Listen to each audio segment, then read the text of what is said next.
1980년 미국, 냉동 상태로 사망 판정을 받은 여성이 기적적으로 살아납니다. 의학적으로 설명 불가능한 미스테리한 이 사건, 어떻게 된 것일까요? 2018년 8월, 국내에도 최초로 냉동인간 서비스를 의뢰한 사례가 등장했습니다. 미스테리한 이 여인은 누구였으며 냉동인간은 가능한 일일까요? 1980년 12월 20일 미국 미네소타주 영하 35도의 추운 날씨 진 힐리어드는 차를 타고 집으로 오다가 등판길에 차가 미끄러져 도랑에 빠지고 맙니다. 힐리어드는 무작정 근처의 친구 집을 향해 걷기 시작합니다. 하지만 눈보라에 못 이겨 점차 지치게 되고 발도 꽁꽁 얼어붙게 됩니다.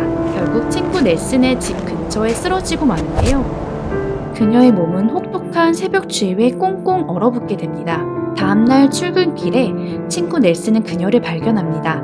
온몸에 얼음 결정이 발견되고 몸 전체가 뻣뻣하게 얼어있는 진 힐리어드. 병원으로 옮겨졌지만 결국 사망 판정을 받고 맙니다. 하지만 얼마 후 기적 같은 일이 일어납니다. 죽었던 힐리어드의 몸에서 움직임이 감지되었고 깨어나자마자 먼저 물을 달라는 말을 하게 됩니다. 뇌가 손상되었을 거라는 의사의 말과 달리 굉장히 건강한 모습이었습니다. 힐리어드가 살아난 것은 의학적으로 설명이 불가능하다고 합니다. 몸이 얼어붙으면 심장이 멎고 장기 훼손, 뇌세포 파괴 등이 나타나기 때문입니다.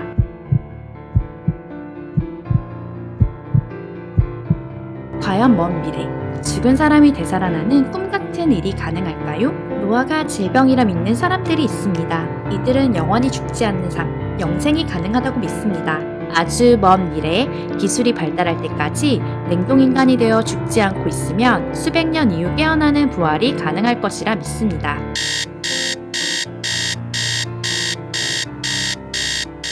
실제 냉동인간으로 보관되어 있는 시신은 약 600여 구입니다. 미국의 냉동보존연구소, 알코르 생명재단, 오레곤 크라이오닉스, 러시아의 크리오러스로 총 4곳입니다. 가장 먼저 설립된 곳은 디트로이트에 있는 냉동보존연구소인데요.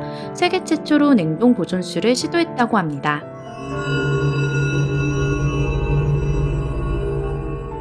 제임스 베드포드, 1967년 최초의 냉동인간, 미국 알코르 생명재단의 캡슐에 50년 이상 얼어있는 최초의 냉동인간입니다. 미국 캘리포니아 대학에서 교수로 지내던 그는 간암에 걸리고 맙니다. 폐까지 전이 되어 결국 사망하게 되는데요.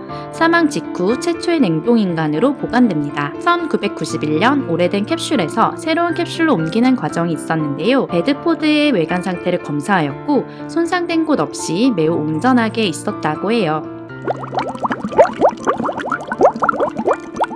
사람이 죽으면 즉시 얼음통에 넣어 차갑게 유지합니다. 체내에 혈액을 뽑아낸 후 정맥 주사를 이용해 특수 부동액을 주입합니다. 영하 196도의 액체 질소가 담긴 냉각 탱크를 준비합니다. 안에 시신을 거꾸로 매달아 급속 냉각시킵니다. 거꾸로 매다는 이유는 꺼낼 때 뇌의 차가운 상태를 최대한 유지하기 위해서입니다. 가장 중요한 것은 체내의 혈액 및 체액을 완전히 제거하는 것인데요. 냉동되는 과정에서 세포 안에 수분이 얼게 될 경우 부피가 팽창해 세포막 밖으로 빠져나오면서 얼음 결정이 되어 혈관 손상 위험이 있기 때문입니다.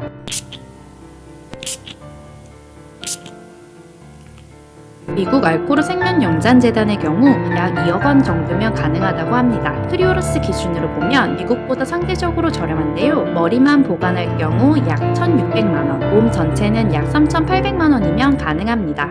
기본적으로 몸 전체보다는 머리만 보관해도 된다고 크리오러스 설립자는 말합니다. 모든 기억을 저장하는 뇌를 가지고 훗날 몸을 접합하는 일이 어렵지 않다는 겁니다. 특히 로봇과 같은 몸체와 결합하는 것도 미래에 가능할 것이라고 합니다.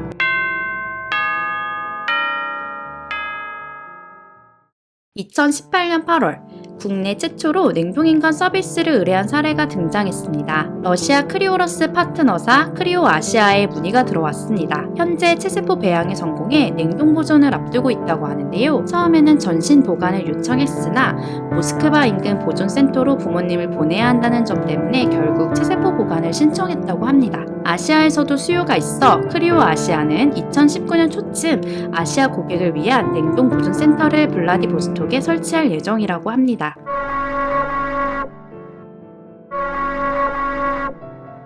하지만 아직까지 4개 기업에서 인체를 해동한 사례는 없습니다. 해동 과정에서 문제가 발생할 수도 있고 해동이 잘 되었다고 하더라도 뇌 손상 또는 치료 과정상의 문제 역시 발생할 수 있습니다.